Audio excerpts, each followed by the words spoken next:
और शेखावाटी में इंशाल्लाह हमारे 4 सभा होंगी। सीकर से लक्ष्मणगढ़, खीरवा, नवलगढ़, लाटू, फतेहपुर, ये हमारा प्रोग्राम रहेगा 2 दिन का। इसमें क्योंकि ये शेखावाटी का पहला दौरा है तो कई जगह स्वागत समारोह रहेगा, कई जगह जनसभाएं भी होंगी। लाटू, फतेहपुर, नवलगढ़, यहाँ हमारी जनसभाएं हैं। मैं चाहूंगा असद साहब आप लोगों से रूबरू हो।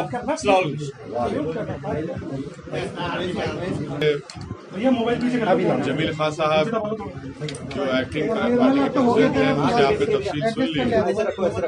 तो यहाँ पर मेरे आने का मकसद ये है कि पार्टी को और संगठन को और पार्टी को और मजबूत किया जाए और 2023 में जो विधानसभा के चुनाव होने जा रहे हैं उसके लिए पार्टी पूरी तैयार रहे। और इसलिए आज आप देखते हैं कि हमारी एक जनसभा भी है सीकर में और वहाँ पर जनता से हमारे पार्टी के पूरे जिम्मेदारों से मेंबर से मुलाकात भी होगी और फिर कल भी मेरा प्रोग्राम है। ऐसे ही हमने प्रोग्राम बनाया कि मैं राजस्थान और आते रहूँगा और मुख्तलिफ मुकामात पर मुख्तलिफ डिस्ट्रिक्ट में जाऊँगा और अपनी पार्टी की कैसी कारकर्दगी है, कैसा काम हो रहा है और कैसे उसको मजबूत किया जाए, इस तरीके से हमने प्रोग्राम बनाया है।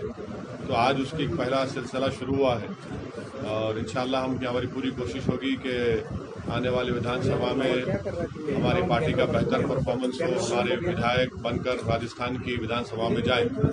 तो ये मुख्तसर मुझे कहना था। आपको कुछ अगर पूछना है तो बारी बारी से आराम से पूछे। देखिए 1 2 3 4 5 6 7 8 9 10 11 12 20 22 चैनल है माशाल्लाह से। शुक्रिया आपका। तो एक एक आदमी एक सवाल कर ले, मैं सबका जवाब दूंगा आराम से। जितनी भी जगह पर आपकी आज ये सभा और जनसंपर्क है, ये सीधे तौर पर माइनॉरिटी का जो बाहुल्य इलाका है वहाँ, लेकिन राजस्थान का अगर ट्रैक रिकॉर्ड उठाकर देखें तो तकरीबन 15 जिलों में 36 सीट्स ऐसी हैं जो मुस्लिम वोटर डोमिनेटिंग कही जा सकती है। तो ऐसे में क्या आपका फोकस, चूंकि पहले चरण में आप 13 जिन जगहों पर जा रहे हैं वो मुस्लिम वोट बैंक ही रहने वाला है? नहीं, ऐसा कुछ भी नहीं है। मैं तो पूरे राजस्थान का मेरा प्रोग्राम बन चुका है। आज एक उसका पहला सिलसिला शुरू हुआ है तो हम राजस्थान के पूरे राजस्थान में जाएंगे। हर मुकामात पर जहां तक पॉसिबल है उन जगह पर जाकर मुलाकात करेंगे। ऐसा कुछ भी नहीं। सर, जिस तरीके से मदरसों पर आपने सवाल उठाया, सर्वे पर आपने सवाल उठाया, यूपी में, उत्तर प्रदेश में सर्वे हो रहा है, इसके साथ साथ उत्तराखंड के सीएम ने भी ये कहा है कि मदरसे जो है उनका सर्वे होगा। देखिए, एक बात आप तमाम को और देश को समझने की जरूरत है कि सर्वे सिर्फ अनएडेड मदरसों का क्यों हो रहा है, सर्वे आरएसएस के चलाए जाने वाले स्कूल्स का क्यों नहीं हो रहा है, जो उनके स्कूल्स हैं जिसको शिशु विहार या जो भी कहा जाता है उसका सर्वे क्यों नहीं हो रहा है, सर्वे मिशनरी के स्कूल्स का क्यों नहीं हो रहा है, सर्वे प्राइवेट स्कूल्स का क्यों नहीं हो रहा है, सर्वे गवर्नमेंट के स्कूल्स का क्यों नहीं हो रहा है, उसमें कितनी बिजली है, कितने पीने का पानी है, कितने टॉयलेट्स हैं। तो सिर्फ एक समुदाय के अनएडेड मदरसों का सर्वे करना मेरी नज़र में ये टारगेटेड सर्वे है और इसके ज़रिए से बाद में फ्यूचर में इनको तंग किया जाएगा, तकालीफ दी जाएंगी। और इसीलिए मैंने कहा कि छोटा एनआरसी है तो आपको अगर सर्वे कराना है, अगर आप वाकई में सच्चाई जानना चाहते हैं कि बच्चों को किस तरीके से पढ़ाया जा रहा है तो आप सबका सर्वे कराइए ना। आप क्यों शर्मा रहे हैं, क्यों डर रहे हैं? आप सिर्फ एक अनएडेड मदरसों का जो मुसलमानों के ज़कात से, उनके सदक़े से या उनके पैसों से चलते हैं, आप उनमें जाकर सर्वे करने का एक ही मकसद है कि इसको टारगेटेड सर्वे है और उनको तंग किया जाए बाद में। और आर्टिकल 30 के तहत सरकार को समझना चाहिए कि आर्टिकल 30 के तहत मदरसों को बनाया गया, संविधान के जो बेसिक फंडामेंटल राइट है। तो इससे जुड़ा सवाल है कि उत्तर प्रदेश में सर्वे को लेकर खाली रसीदियों का बयान है। आप अगर वही रिपीट करेंगे तो नुकसान आपका होगा, मैं वही जवाब दूंगा। उनका ये कहना है कि जो भी मदरसे में सर्वे करने आए उसको जूते मारे। तो आप इससे क्या, किसने कहा? ये खालिद रसीदी है उत्तर प्रदेश में। हाँ, उनका ये तो बयान उनसे है। आप मेरी आपसे गुजारिश है कि आप उनसे पूछ लीजिए। वैसे साहब अभी हाल ही में राजस्थान उर्दू शिक्षक संघ के प्रदेश अध्यक्ष अमीन कायम खानी, उर्दू शिक्षक संघ के प्रदेश अध्यक्ष अमीन कायम खानी, जिन्होंने बीडी खल्ला के सामने इस बात को उठाया था कि जो राजस्थान में उर्दू के हालात हैं, उर्दू की किताबें नहीं पहुंच रही है, मदरसों में पढ़ने के लिए बच्चों के पास किताबें नहीं है, उनको निलंबन कर दिया गया। पार्टी ने काफी आवाज भी उठाई थी। आप किस तरीके से देखते हैं? तो उनको छोड़कर एमआईएम ज्वाइन करना चाहिए, उनको तो छोड़कर एमआईएम ज्वाइन करना चाहिए। तो जब उनकी पार्टी में उनकी इज्जत नहीं है, आप आइए, वेलकम करेंगे उनको। वैसे साहब अक्सर आपको लेकर ये कहा जाता है आप मोदी जी की अभी दूसरों को पूछिए, आप अपने सुबह फिर ये बिल्कुल 1-to-1 नहीं होने वाला है, इसलिए कोई पूछ नहीं रहा था इसलिए। अवैध साहब, जयपुर से कितनी सीटों पर आपकी पार्टी लड़ेगी इसमें? नहीं, पूरे राजस्थान से लड़ेंगे, जयपुर से भी लड़ेंगे। अभी बहुत जल्दी हो जाएगा इस ताल्लुक से बताना, मगर लड़ेंगे जरूर इंशाल्लाह। राजस्थान के लिए आपका एजेंडा क्या होगा? क्योंकि यहाँ पर आपकी पार्टी के लोग बता रहे हैं, जब से आप आ रहे हैं इंटेलिजेंस वाले बहुत बता रहे हैं, कहा जा रहा है, कैसे जा रहे हैं? वही एजेंडा है। देखिए, इंटेलिजेंस वाले हमसे ही परेशान क्यों है, दूसरों से परेशान क्यों नहीं है? ये तो गलत बात है। हाँ, वो अपना काम जरूर करें, बल्कि अगर वो चाहते हैं कि हम क्या प्रोग्राम है, हम तो मीडिया को बोल रहे हैं, उनको भी मिल जाता है। इतना उनको परेशान होने की जरूरत नहीं है, वो अपना काम करें, अपना काम करेंगे। एजेंडा हमारा यही है कि राजस्थान में डेवलपमेंट हो, राजस्थान में जो बेरोजगारी है, महंगाई जिसकी जिम्मेदार यहाँ की प्रदेश की सरकार कांग्रेस की भी है और दिल्ली की सरकार मोदी भी जिम्मेदार है, और साथ ही साथ एक माइनॉरिटीज़ की, अल्पसंख्यक समाज की, दलितों की, आदिवासियों के पॉलिटिकल लीडरशिप बने, तो ये हमारी कोशिश होगी। अगर आपके कुछ भी कोई मेंबर्स जीतते हैं तो आप किस पार्टी को सपोर्ट करेंगे? कोई तो आप ये बात मान रहे हैं कि कोalition सरकार बन रही है? नहीं, तो जब उस वक्त आएगा, उस वक्त तय करके आपको बताएंगे। बट अभी तो हमारी पूरी कोशिश ये है कि हमारी पार्टी को मजबूत किया जाए, पार्टी के संगठन को और मजबूत किया जाए, अहम जिम्मेदार लोगों से मुलाकात हो और ये तैयारी चलती रहे।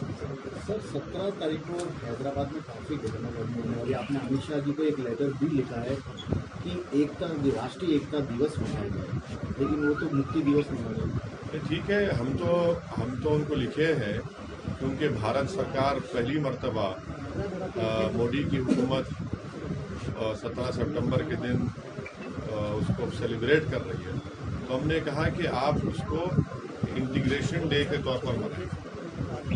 इंटीग्रेशन एक प्रॉपर वर्ड होगा, अब वो उसको मानते हैं या नहीं माने हैं वो उनके ऊपर मुनस्सिर है, मगर एक बात समझने की ज़रूरत है कि जब हैदराबाद की लड़ाई लड़ी जा रही थी तो उस वक्त आरएसएस कहीं पर नहीं थी, दूर दूर तक नहीं थी आरएसएस, कहीं पर नहीं थी आरएसएस ना। अब जैसा आज हैदराबाद का जो इलाका है वो कर्नाटक में भी है, महाराष्ट्र में भी है, बाद में उसको लैंग्वेज की बुनियाद पर स्टेट्स बनाए गए, जब तो थे ही नहीं ये लोग। तो हर चीज़ को इनको अप्रोप्रिएट करना है क्योंकि इनके पास कोई है ही नहीं, तो इसलिए बेचारे कोशिश करते रहते हैं।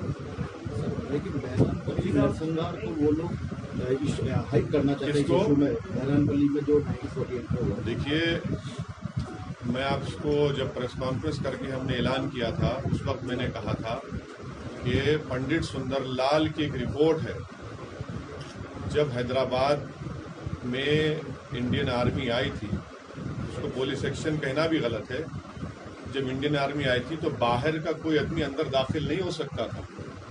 तो उस वक्त के प्रधानमंत्री और उस वक्त के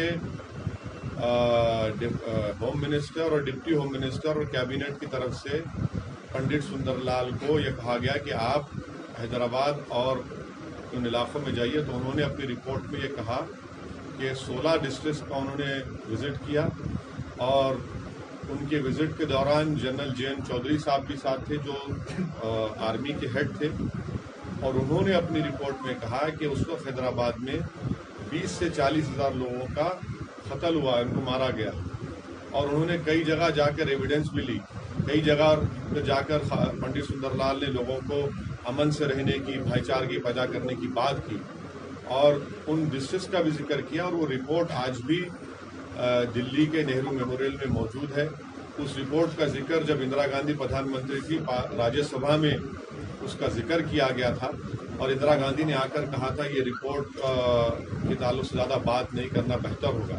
तो सच्चाई ये है, और वो पंडित सुंदरलाल की रिपोर्ट है, और पंडित सुंदरलाल उस वक्त के बहुत बड़े नेता थे, बहुत बड़े क्रेडिबल नेता थे, बड़ी उनकी माने इज्जत की निगाहों से उनको देखा जाता। पंडित सुंदरलाल, काजी अब्दुल गफ्फार, ये सब लोग जाकर विजिट करके रिपोर्ट दी गई थी भारत सरकार को। आपकी पार्टी के साथ आम आदमी पार्टी ने भी राजस्थान में एंट्री की है। क्या लगता है कि बीजेपी, कांग्रेस और आम आदमी पार्टी में कितना कॉम्पिटिशन आपको मिलेगा? कितना कंपटीशन? तो देखिए, अभी हमारा प्रेस कॉन्फ्रेंस शुरू करने से पहले आप लोग माइक लगाने में ही कंपटीशन कर रहे थे। कंपटीशन जिंदगी की हकीकत है, उसमें कंपटीशन होना चाहिए, क्यों नहीं होना? और कंपटीशन होगा, बिल्कुल होगा। हम तैयार हैं इस कंपटीशन के लिए, उसी कंपटीशन में जीतने के लिए हम आए हैं और आते रहें। अरे खाली है प्रेस कॉन्फ्रेंस, खाली नहीं है क्या? प्रदेश कार्यकारिणी का अभी तक डिक्लेरेशन नहीं हुआ, जिसकी वजह से डिस्ट्रिक्ट के अंदर भी आपकी कोई कार्यकारिणी नहीं। ना हो चुका है, हो रहा है, और आइंदा भी होगा। आप बिल्कुल मुतमईन। ओवैसी साहब, पश्चिम बंगाल में आप लड़ लिए, उत्तर प्रदेश में लड़ लिए, लेकिन AIMIM को वो सफलता नहीं मिल पाई, जबकि मुस्लिम वोट बैंक राजस्थान की तुलना में बहुत ज्यादा है। तो ऐसे में राजस्थान में आपको क्या ऐसा लगता है कि आपकी पार्टी की यहाँ? देखिए, आप उत्तर प्रदेश की बात कर रहे हैं। उत्तर प्रदेश में मैं बोलता रहा कि बीजेपी को समाजवादी नहीं हरा पाएगी। आप मेरे 190 के करीब मेरे भाषण है, जिसमें से 80-90% मैंने इस बात को दोहराया, उसमें सच साबित हुआ। समाजवादी को जितना मुस्लिम वोट मिला, शायद ही उनकी हिस्ट्री में इतना मिला। और अखिलेश यादव, मैंने कहा था कि इनकॉम्पिटेंट लीडर है, वो नहीं हरा पाएंगे भाजपा को, सच साबित हुआ। तो अब लोगों में उत्तर प्रदेश में ये अवेयरनेस पैदा हो चुका है कि भाई हमने इन वोट देकर अपना ही नुकसान कर लिया, क्योंकि कोई आवाज उठाने वाला नहीं है, कोई नाइंसाफी के खिलाफ बोलने वाला नहीं है। अब जैसा मिसाल के तौर पर मदरसों को और मस्जिदों को इलाहाबाद में बुलडोजर लगाया गया, कभी रिएक्ट नहीं किए। तो लोग देख रहे हैं। जहाँ तक वेस्ट बंगाल का सवाल, हम इसे 6 सीट लड़े, और वहाँ पर भी आप देख रहे हैं कि क्या हो रहा है। वहाँ पर बंगाल में आप देख रहे हैं क्या हो रहा है, बिहार में आप देख रहे हैं क्या हो रहा है कि बिहार में सिवान में एक 8 साल के बच्चे को नीतीश कुमार की सरकार, जिसमें राजद भी है, कांग्रेस भी है,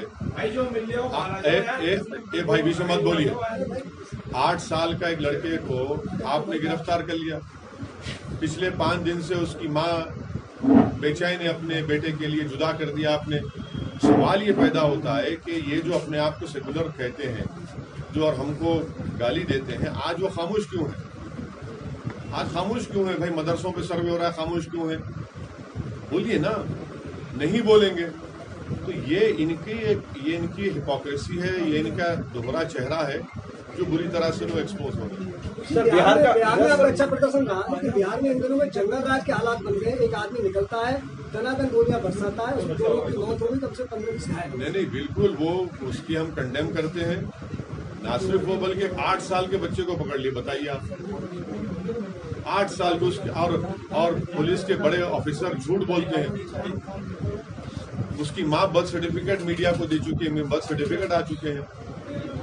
घरों पर हमले होते हैं। एक 85 साल के एक बुजुर्ग का पैर तोड़ दिया गया। और आप सही कह रहे हैं, वो जो बेगूसराय की बात कर रहे हैं, वहां पर फायरिंग हुई। सही है, ये लॉ एंड ऑर्डर बिगड़ता जा रहा है। सर, एक मुख्य सवाल मेरा है कि जो राजस्थान में आप किस बेस पे लड़ेंगे? और ये जो है यहाँ पे जो बिजली का समस्या, पेट्रोल की समस्या बहुत चल रही है। हाँ, वो तो बोला हो ना, ये महंगाई एक बहुत बड़ा मुद्दा है। कहाँ के?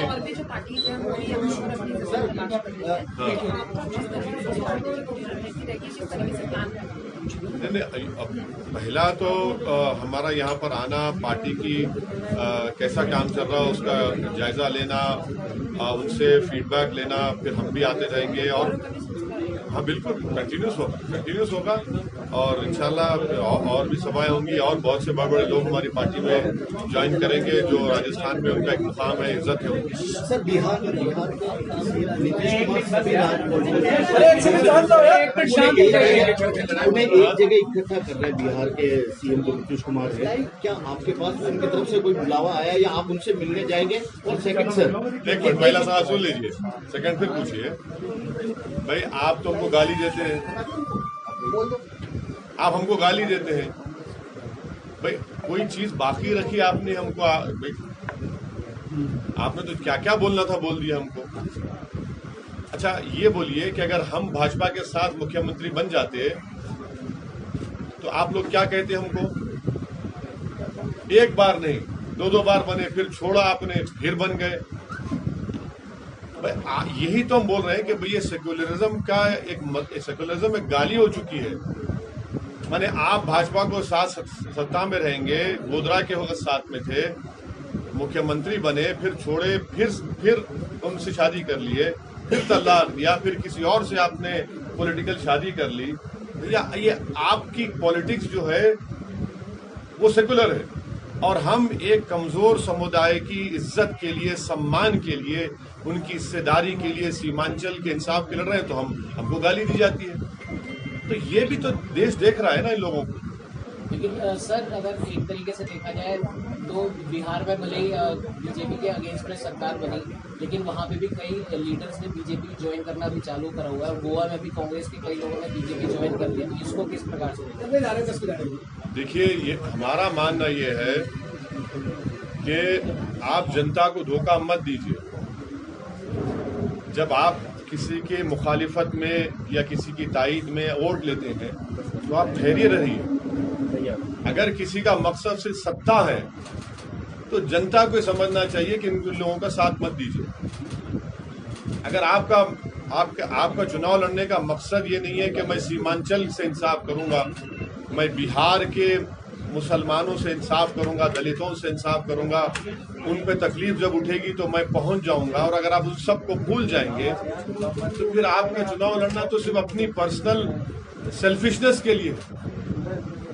और आप ये समझ रहे हैं कि मेरे पास दौलत है या मेरे कोई दौलत देगा तो मैं चेहरा बदल लूंगा और किसी का और पार्टी का कपड़ा डाल लूंगा। तो जनता देख रही है, आज आपको फायदा हो रहा है, मगर इस बात को मुझे यकीन है कि वो जनता उनको माफ नहीं करेगी। आज आप जहाँ पर प्रदेश कार्यालय में बैठे हुए हैं, यहाँ के विधायक है अमीन खान जी विधायक है, यहाँ पर उनका कल जन्मदिन है। और आज भट्टा बस्ती में जहाँ पर आप संपर्क करने जा रहे हैं वहाँ मेरी जोशी विधायक है और मंत्री में सरकार में उनका जन्मदिन है। क्या कुछ संदेश चुनावी बिगुल के साथ आप इन दोनों विधायकों को देना चाहिए?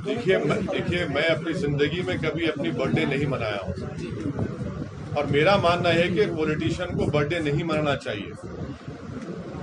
ये मेरी पर्सनल राय है, जिससे मनाइए। इसलिए कि देखिए, जनता जो है ना, आपके लिए धूप में खड़े होकर, भूखे रहकर, महिलाएं अपने छोटे मासूम बच्चों को गोद में लाकर 1-1 घंटा 1.5 घंटा ठहरकर आप वोट देती है। ये क्या बर्थडे है तुम्हारा? आप अपने घर में मनाइए ना, खामोशी से मनाइए। इसको इवेंट क्यों मनाते आप लोग? इवेंट क्यों मनाना चाहिए भाई? अगर शुक्रिया अदा करना है तो आपकी माँ का शुक्रिया अदा करिए, अपने वालिद का शुक्रिया अदा करिए जिन्होंने आपको पैदा किया, पाला पोसा बड़ा किया। मगर ये जो हर चीज में हम लोग अपने सेल्फ के लिए, बस कुछ भी हो जाओ, हम जिंदा रहेंगे तो भी हमारा होगा, मरने के बाद भी हमारा पुतला लगेगा, कब तक चलेगा देश में? वो जो आज भारत में 20 करोड़ लोग बगैर खाना खाए रात में सोते हैं, रोज 450 बच्चे मेडिकल फैसिलिटी नहीं मिलने की वजह से पैदा होने के बाद या थोड़ी देर मर जाते हैं। बेरोजगारी नौजवानों का मुकद्दर बन गया और मैं केक काटूंगा। देखिए क्या है, बताइए, ये तो ठीक नहीं है। ये मेरी पर्सनल राय है।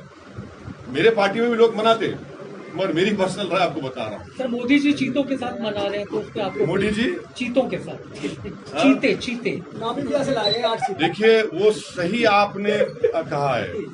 मोदी जी से जब बेरोजगारी का बात होता तो चीते को पीछे छोड़ देते बाद में।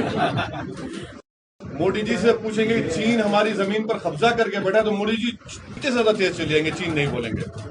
मोदी जी से बोलेंगे पेट्रोल डीजल इतना महंगा होगा तो चीते को भी डिफीट कर देंगे, तेज चले जाएंगे। तो उनकी तेजी इन मामलों में बड़ी है।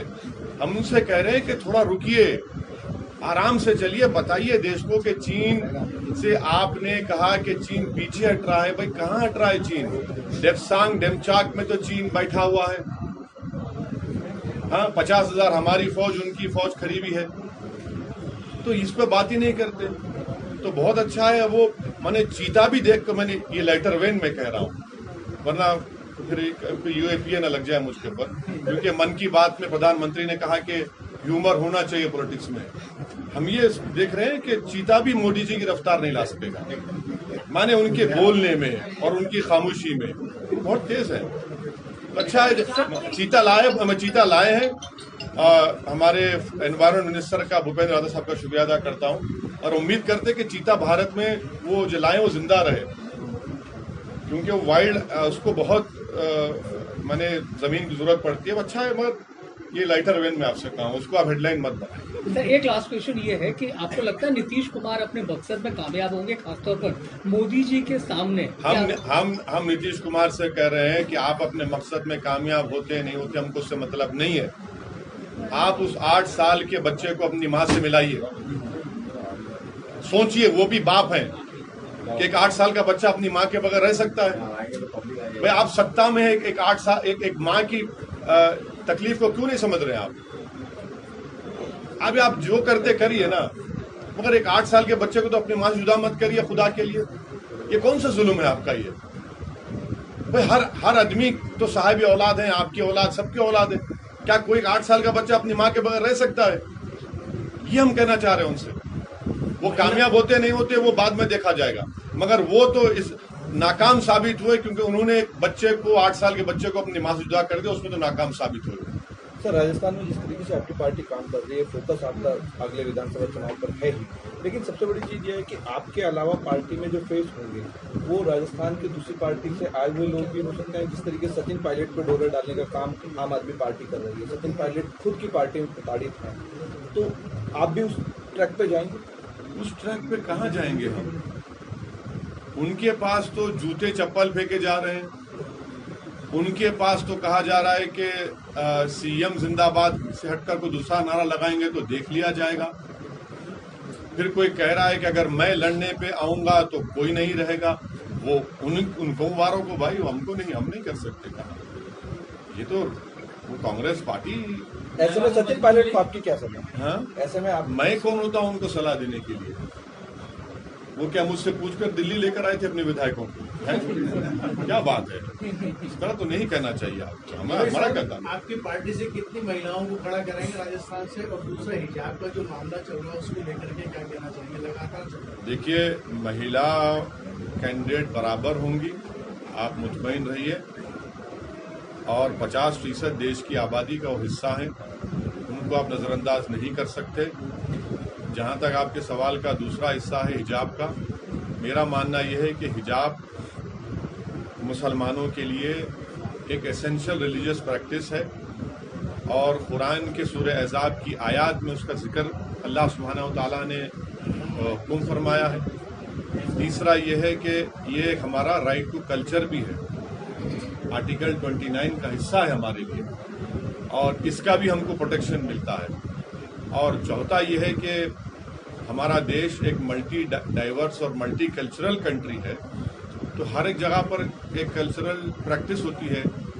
तो और पांचवी बात यह है कि अगर दूसरे रिलीजियस सिंबल्स को स्कूल्स में अलाउ किया जा रहा है, गवर्नमेंट स्कूल्स में, तो ये भी एक, तो इसको क्यों अलाउ नहीं किया जाता है?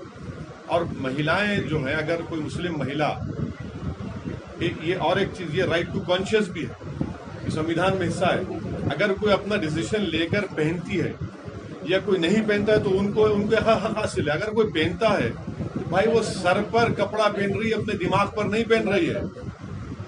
और आपको बड़ी फिक्र है नहीं, ये बड़े इससे बैकवर्ड होता है। भाई कभी देश में कोने कोने में जाकर देखो, और अगर कोई हिजाब पहनकर आ रही है लड़की, उसको क्यों रोकना चाहते हैं आप? किसी का राइट हम छीन रहे हैं क्या? भाई अगर मेरे पहने से किसी का राइट हम छीन रहे हैं तो बताइए किसका राइट नहीं छीना जा रहा है? तो ये चीज है। और ये गैर जरूरी के कर्नाटका में बीजेपी ने इस इशू को उठाया। पहले भी येदियुरप्पा की सरकार थी, मुख्यमंत्री थे ना, जब नहीं उठा, अब जब ये नए को लेकर आए तो ये उठा दिया इस मसले को उन्होंने। अब सुप्रीम कोर्ट में ये मसला चल रहा है। अब सुप्रीम कोर्ट अब इसको देखिए क्या फैसला करता है सुप्रीम कोर्ट इस बारे में, वो जब फैसला होगा जब पता चलेगा। ज्ञानवापी पे जो फैसला आया है, डिस्ट्रिक्ट कोर्ट ने जो जजमेंट सुनाया है कि ज्ञानवापी का जो मामला है वो सुनने योग्य है, उस फैसले को सुना नहीं, हमारा मानना ये है कि वो फैसला गलत है, वो फैसला एक सेटबैक है, वो फैसला places of religious worship of 1991 के एक्ट के खिलाफ जाता है। वो फैसला अब फ्यूचर में ऐसे बहुत से मसलों को खोल देगा। वो फैसला भारत में एक डिस्टेबलाइजिंग इफेक्ट पैदा कर सकता है, ये मेरा अप्रीहेंशन है। और छठी बात ये है कि ये जो ज्ञानवापी और काशी का जो प्रधानमंत्री ने इनॉग्रेशन किया था उसको बढ़ा करके, तो उत्तर प्रदेश की सरकार ने मुसलमानों से प्रॉपर्टी एक्सचेंज किया है कि भाई हम काशी के इस मंदिर का मॉडर्न उसको रिनोवेट कर रहे हैं, आप अपनी प्रॉपर्टी दीजिए, हम आपको दूसरी प्रॉपर्टी एक्सचेंज करते हैं। उसका रजिस्टर्ड डॉक्यूमेंट है। जब आप मेरे से प्रॉपर्टी एक्सचेंज करते हैं तो क्या है इसका मतलब? दूसरी बात यह है कि 1880 में खसरा का रिकॉर्ड है जिसमें कहा गया कि मकबूज़े इस्लाम और मस्जिद। तीसरी बात उसमें आपको याद रखना पड़ेगा, जो कोर्ट ने बिल्कुल ही नजरअंदाज कर दिया, कि 26 फरवरी 1942 को वक्फ बोर्ड की गज़ट इशू की गई थी कि मस्जिद के नीचे की जमीन, घर और नॉर्थ साइड ये वक्फ है। फिर दीन मोहम्मद का एक केस है जिसमें यही बात को कहा गया। तो ठीक है, सुप्रीम कोर्ट ने अपने 22 मई के ऑर्डर में कहा था कि जो भी डिस्ट्रिक्ट जज का फैसला आएगा 7 हफ्ते 8 हफ्ते का फ्रीज होगा। तो हम ये उम्मीद करते हैं कि कमेटी, इंतजामिया कमेटी इसको अपील करेगी। उन्होंने कहा भी कि अपील करेंगे और ये मसला जाएगा। मगर जब बाबरी मस्जिद का जजमेंट आया था, मैंने उस वक्त अपने एक एप्रीहेंशन का इजहार किया था कि इसके बाद कई ऐसे मसले खुल जाएंगे। वो मैं अनफॉर्चुनेटली मैं सच साबित हो रहा हूँ। सुप्रीम कोर्ट ने जब बाबरी मस्जिद के जजमेंट में खुद ये कह दिया कि 91 का एक्ट भारत के संविधान से उसका ताल्लुक है और जो पास्ट में जो हिस्टोरिकल गलतियां हुई उसको हम सही नहीं करेंगे। तो अब ये आप उसको खोल रहे हैं मसलों को। सर, जिस तरीके से मथुरा और कुतुब मीनार को लेकर चर्चा शुरू हुई है, वापस से काशी और अयोध्या की तरफ ये सारा मामला देखिए ये तो इसीलिए तो मैं कह रहा हूँ ना कि 91 का एक्ट है तो कोर्ट को कहना चाहिए 91 का एक्ट है, अब मत जाइए। मगर ऐसा हो रहा है तो हम देख रहे हैं।